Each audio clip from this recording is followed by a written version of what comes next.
And to me, executives, I want to be challenged. Yeah. They need to be able to and challenge me. Yeah. And I'm of the mindset, if I'm smarter at their job in their area, then Don't work. It doesn't work. No. It doesn't need. I need to be challenged. Yeah. And that's fine. And hopefully, I'm hoping out of the challenges, professionally, respectfully in the area, of course, but I want them to be able to change my mindset. Good morning. Good morning.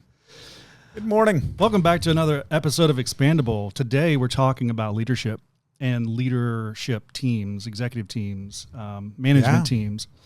This is something that you've been, I don't have a management team. I don't have executives. So this is something that you're much more versed in.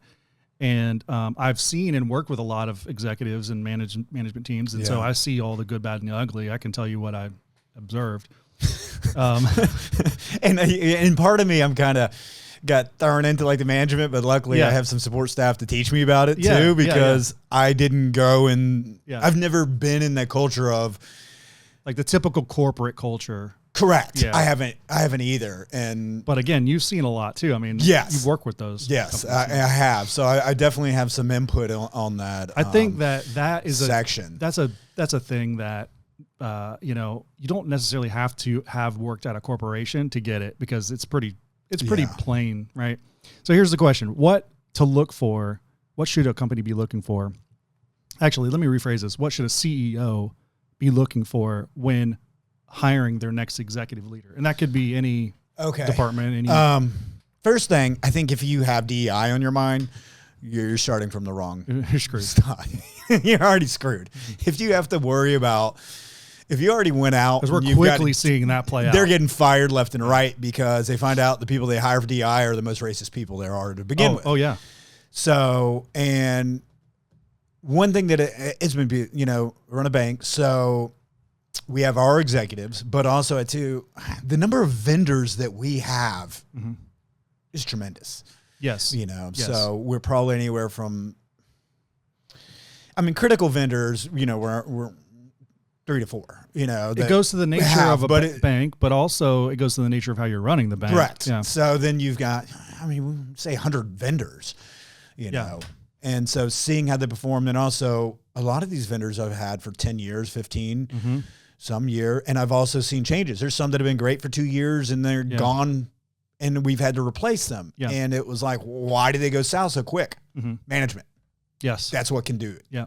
But, ultimately I think when you're looking for an executive, to me, an executive is somebody that has to have an expertise in that particular area. Sure. That is better than the CEO.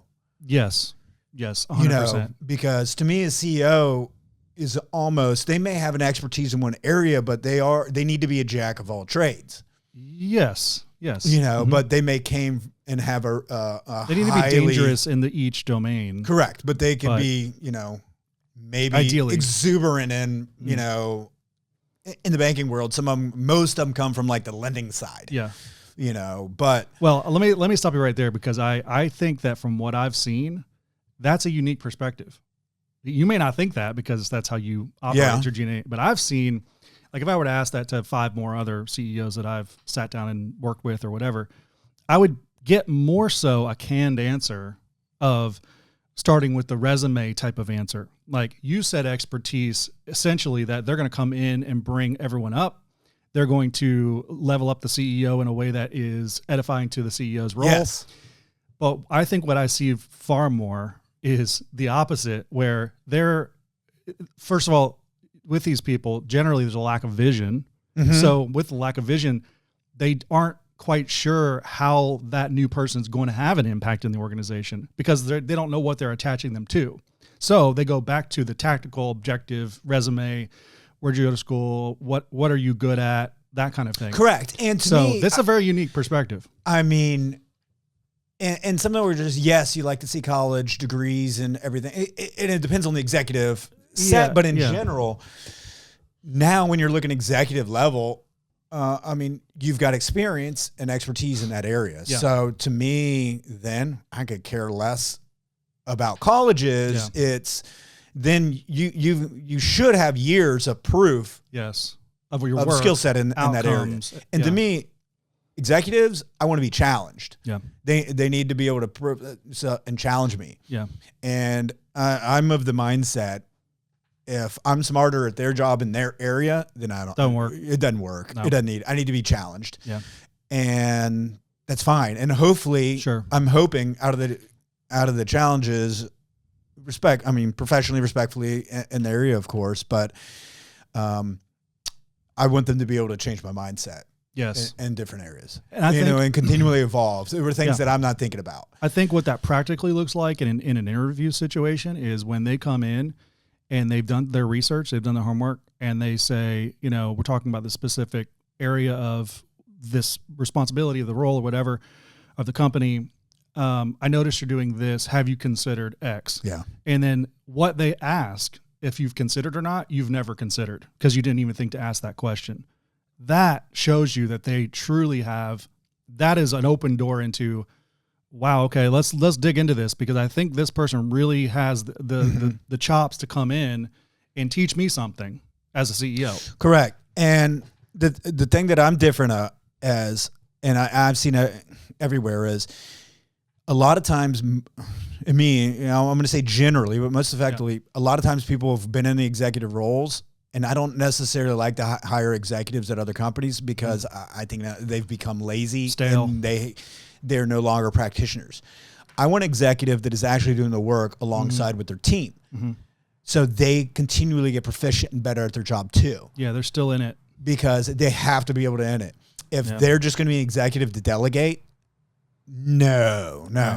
They need to not be doing the work, but they need to delegate the right things. Correct. And they need to be able to know that system inside and out and continually be a practitioner. So if, there's always going to be software sunsetted and new software, if you're in accounting and you're on the financial side and you're a CFO. Now, as soon as you get to mid-level of that, you're going to have controllers that they're handling all the transactions, and they may only come to you at certain times and, on a payable or, in general. But, that CFO still needs to know that account payable system. They need to know the softwares very well. What I don't want is somebody that comes in and, they know accounting, they know the features, but then they can't go in there and work that accounts payable software. Yeah. The cliche is, hey, can you show me how to convert this to a PDF? You see that all the time, yes. Right? It's just, that's it. It's if you do not want that. If you can't come into the work that you're managing and do some of the work and be knowledgeable about how that work's done, you can't manage it. Correct. And so, in the beginning, and that's a lot of these. I don't want any of those executives. You are no help to me whatsoever because if you can't do that application in that section.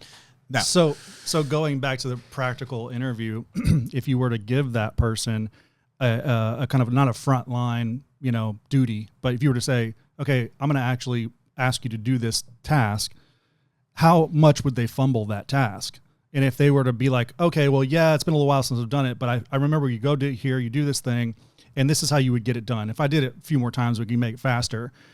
You're on the right track. Yeah. But if they're like, I haven't worked at that for 5 years, so, I don't really even know where to start. Probably not on the right track. And to me, an executive has to do the work that everyone underneath them feels like it's beneath them to do. Yes. So it's almost like an executive really is, you're doing high level, strategic, you're moving that. Yeah. And then you're really not doing the in-between. Then you're doing the most basic functions that are being last because, a stupid little example. It's like when I I come up in the morning, bank, we have a physical location. We've got a couple acres here. And let me tell you, it's a surprise in the morning, locations throughout Florida and not so much Florida, but I couldn't imagine having real estate in California and Washington and everywhere else. Every morning you're going to come out, you're going to have to spend hours cleaning up your damn property for whatever came out of that. But I can tell you, like executives and they walk by a piece of trash and don't pick it up. Yeah. There's no ownership there. No. It's funny. So like my executives, they pick it up before I do. They see it. They're not afraid to do that. They're doing this. It's funny. You see, new people when they start, it's beneath them. They're going to pick up trash on them. So it's kind of like you need that mentality. Like nothing. I want an executive that nothing is beneath them. Well, so that's really kind of getting to a cultural fit. Yes. More so than anything. And I want to come back to that. But I don't want to miss this great insight that you have, because you went a little bit different direction than I thought you were going to go. You're talking about, let's get back to the role, right, of the expertise in doing the work of the frontline person and being knowledgeable of how that's working. I thought that's where you're going. Yeah. Because, and I think that's really how you manage too, like from your position, your role, you want to stay in touch with all the frontline stuff because it affects all the thinking. It affects all the vision. It affects all the planning and it just, and everything. It boggles my mind when I see other businesses that I like and attract to. And it's like, okay, I've been a loyal customer, been buying your products for years. Mm-hmm. And these little simple things are making me mad. That should be a role of executive to fix. Mm-hmm. But yet over time, they're like, let's get in here. Are you kidding me? Let's deconstruct this and figure out how to solve it. I mean, it makes a difference if your lights on the building are out. Yes. Just by simple times. And, it's funny. Majority of your staff, don't care. And if the executives don't care, then no one else will. So... that stuff makes a difference. Well, see, it really does. I think that's DNA.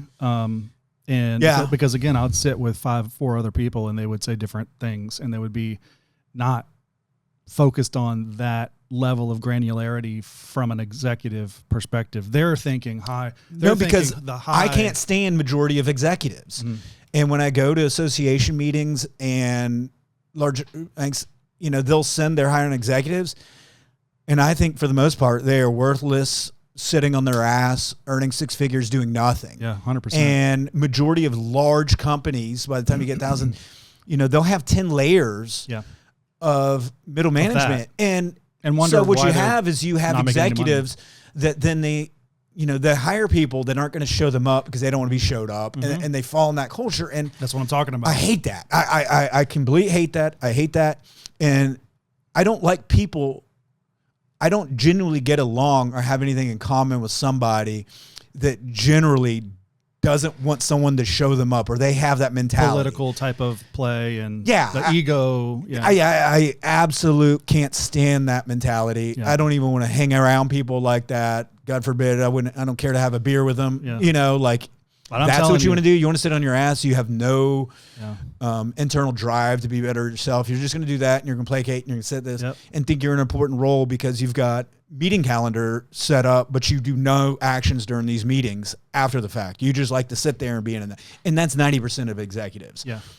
So.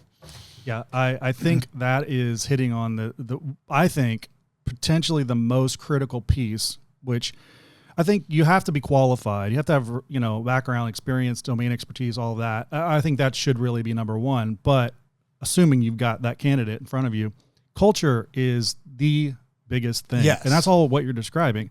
Because a person is going to have, at whatever level, is going to have a really hard time getting on with your vision, assuming that the CEO has one, and really running with the company and owning their role and seeing their place and just, going for it. If they don't fit in the culture, because they're always just going to be going against the grain, the DNA of the company. So, making sure that you look around, that you've paid attention to the culture you've built, and you've said, and in a lot of cases, it's smaller companies. The DNA of the company is centered around the DNA of the CEO, and that's okay. Yeah, right, because that's sort of how it works. I mean, people are people, right? So, when you start putting an organization together, it's going to live and breathe around who's leading it. Yeah. And this shows, actually, if you look at like Elon Musk of the world, same thing. Their DNA, they're the ones that are driving the vision, and they're creating the culture, therefore, after. But if someone comes in and they don't fit that culture, it's just going to be a struggle. It is. It's just going to be a struggle. It really is. It is, you can train attitude over aptitude and things like that. But outside of the culture too, I think executives have to be in that world of, if they're the type of person that has to have always the next step lined out for them, they're in the wrong complete position. Because, an executive needs to be in that position of time And it was hard for me as I was transitioning. You know, when I became CEO, there was just so much work and just, you know, protecting the bank because we were in the Great Recession and that. So, you know, then over time you had to change that. Yeah. Then you had to spend like, okay, I need a couple hours a day blocked out. So then I can, you know, think about the next steps. Think about you're never going to and be there. okay and sit there and, you know, be comfortable in the unknown. Because really a lot of people aren't comfortable in that unknown. And so, which is kind of nice because I've, you know, and the banking climate's slow. So, I mean, I have to look several years in the future, adding products, we can do this. And so over the last few years, you know, I lost some talent because I could tell they were ready to grow right then and there. They were ready to go right then. Sure.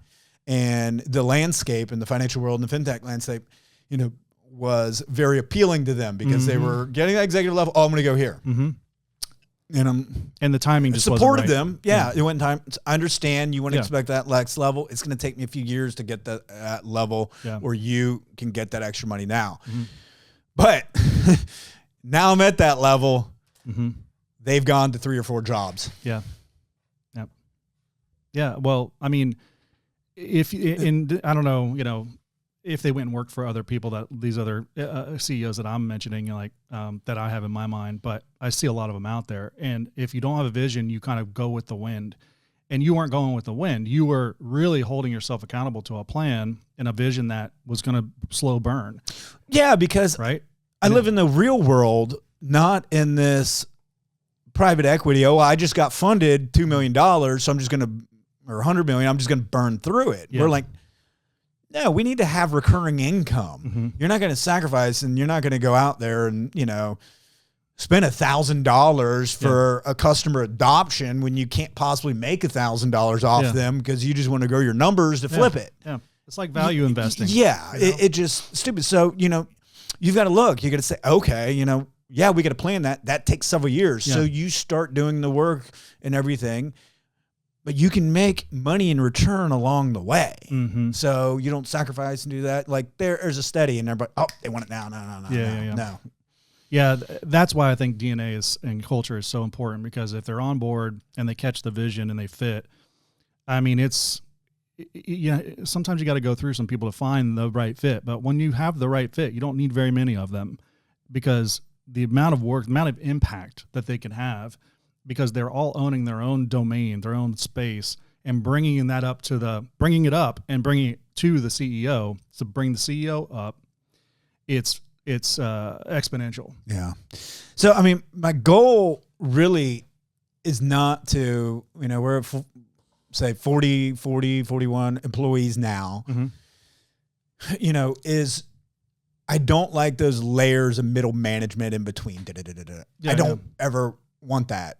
You know, I want my existing executives to grow and to have more people under them, and they may have their go-to and project leaders. But outside of that additional step, I don't want 10 levels between your front staff and that, because it gets real. Those levels that's where I think all the inefficiency and the people suck away time. And then you've got people that are, you know, generally default to the laziness. You end up being the government. You end up being the government, and it's just useless work over time and inefficient. And then you're beholden, and you have all these meetings of management, and then you don't know how that mid-level management is, you know, putting down under, you know, not letting the younger or the lower ones, you know, move up because they don't want to lose their spot. You know, it's just, I'm not dealing with that. I don't want to ever deal with that. I saw that enough in, you know, one of the bank that I worked for a year, and I could see that where they're going that level. You know, the CEO of that bank at that time, he just loved to hear himself speak and had no action, and was that, you know, stereotypical figurehead space, you know, because, you know, he had a career in athletics in his 20s, and the guy was, you know, 70s. Like, I don't know why that particular small community gave a shit about that. But he was horrible. He was worthless. He knew nothing about, he just wanted the way he looked, the appearance, regardless of how well that bank performed or his employees. And so after that first board meeting I had with him when I went there, I was like, oh shit. And just my face, I'm like, oh, you know, yeah, that's that. And sure enough, within a year, I caught he was doing, you know, arm's length deals and was a shady MF. Yeah, just well, that makes a great point, because if you look at this from the opposite side of an executive who really wants to come up and you know, be a part of an organization, you don't want them to have that moment. You don't want them to come to the board meeting and say, what did I get myself into? Yeah. Because now you put them and their family in a I would situation. have never taken that job. You know, the one that offered it to me was the senior lender, who was a decent guy, but then I went to board meeting and, oh my goodness. I was like, this loan community is not even talking about loans and going to this. Yeah. He just was going on some weird little rant that had nothing to do with anything. And he was concerned about, you know, the $10,000 paintings in one of the branch. And I'm like, what did I get myself into? Yeah. But it was a great experience. You know, it was a great experience. Yeah. I think, kind of just to recap, I mean, we're talking about lots of things, alignment and vision and, culture and all that.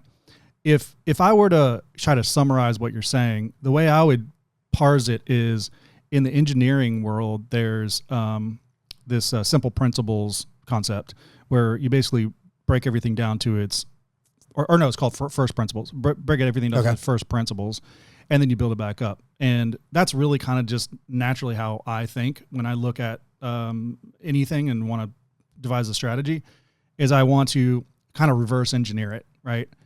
Break it all down. And so that's the way I look at what you're saying is, if a CEO is listening to this and they're looking to hire an executive, a new one, or build a team or whatever, it's kind of like you have to look at your business first, break it down to its simplest, first principle, and say, how are we making money?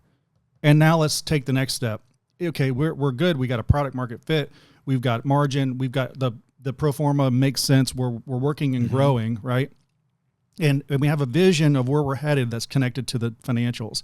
Now, what do operations look like on top of that? Are we being as effective as we can be, while also being cognizant of efficiency, right? Yeah. And we're doing these things now, and this could be a 5-minute drill, right? But taking it from its first principles and building it up to that executive role, now saying, okay, I have this domain that the executive is going to come into with operations or accounting or whatever, domain. How is that going to look? And what's the right person that can see it that way? That can look all the way down to the first principles in their domain, and then broadly how it affects the organization, and work with that mentality on a day-to-day basis. What kind of individual is going to be able to do that? But it takes if you as a CEO has never done that, if you've never had that drill, then you don't have to become that person. You can do whatever you want. Yeah. But honestly, that is the path. Like, changing yourself to looking at your business like the Warren Buffett, like value investing. The stock price is doing what it's doing, but is this company actually making money? Are people showing up? Is there demand? Correct. And okay, then that's a good valued company. It is. And I'm going to keep putting money in it. But what's amazing, out of say, the businesses that have banked over the years and stuff, it's really the small amount that actually choose to try to hire quality people in order to get their company growth. Yeah. Luckily, within the past couple of weeks, customer we've had for 5 or 6 years, the guy started his business out of his, dorm. Yeah. He really did. Smart kid, sort of this, but it was nice to see 5 or 6 years later, he sent down, his executives, meet with the bank, continue with this. And he actually, in his career, I was proud of him. He hired people that were experts in that field. Yeah. Because a bank, that industry that he's in, most of them have hired people that have had names, but on form, they didn't have substance. Actually hired some substance people. Yep. And I was like, okay, he's going to do well. Good job. Yeah, he's going to do well. You hired a CFO. Yeah. You're not a bank, but you hired somebody that understands banking inside and out. Yep. that's a first start because you're having the training. Great. You didn't hire some fintech that said you're this. Yeah. You didn't get swayed by all the sales presentations. Yeah. Or that was a mid-executive at the top 5 bank. Because a mid-executive at a top 5 bank is going to have 0 skills that I'm interested in. Yeah. Zilch. And so they didn't do that. They didn't go and just go off the resume. Right. That's a person who is looking into the unknown and embracing it. And that right there that's different DNA. Yeah. And so that was great. That was good to see. I need to follow up and take some later and, let him know, okay, good. Yeah. He didn't get the flashy person. He got the person that knew that. So I'm like, okay, good. We've got trust. Great to see. It was a breath of fresh air. Don't see that very often. And I don't understand why not, but I think a lot of people, they don't realize that. They're cocky, not confident, or self-awareness. How dare they tell me what to do? No, it's not them telling you to do the work. Yeah. But if you're hiring a CFO, that CFO needs to know that better than you. Yeah. They really do. And same thing with your hiring executive that is for sales. They need to know sales better than you. Yeah, it's like your board is hiring a CEO needs to think the same way. They need a CEO that comes in and has all the stuff that's going to bring them up. It made me think of one more thing, and maybe we'll just cut this into 2 parts for the length. But you want somebody that's hungry, because you don't want someone like you're talking about these middle manager at big organizations that haven't pushed a pencil in a while. You want somebody who is like, I want that next thing. Like, I want this. I want to go here in my career. And I see that you guys are wanting to go here. And if I get on, we're both going the same direction. Yeah. And I'm going to show up every day hungry. That's what you want. You don't want somebody who's like, oh, yeah, well, you'd be lucky to have me because I have all this stuff. And I want hungry, but, steady, knowing that we're going to get there no matter what. But we're not a startup. It's not going to unicorn. It's not. Those things come and go. Those are 1 in a million. Those are we're going to get there. We're going to be steady. You're going to incrementally continue on each year. Yeah, and you'll see that looking at their experience. Was it 1 year here, or 2 years there? Yes. Or is it 8 years here? 12 years here, but hungry for that next rung, that next, paradigm shift. Yeah. They want their minds to be blown as much as they want to blow your mind, and that's a good situation. And so, my goal is to continually create the organization to be so most efficient and good on the back end that when they do come into place, they're able to exponentially grow because we focus on efficiencies and everything where they can grow, where most banks, they don't, because they're on that front end sales and they don't focus on the day to day. Yep. I'm blown away. They don't focus on the day to day. Majority of them do not whatsoever. When you strip it all away, then their actions have impact and they are rewarded for that, but then the company's rewarded as well. Yes. This is good. I think we'll probably have to cut it in part 2 though, because it was a little long, but yeah, works for me. All right. On to the next one.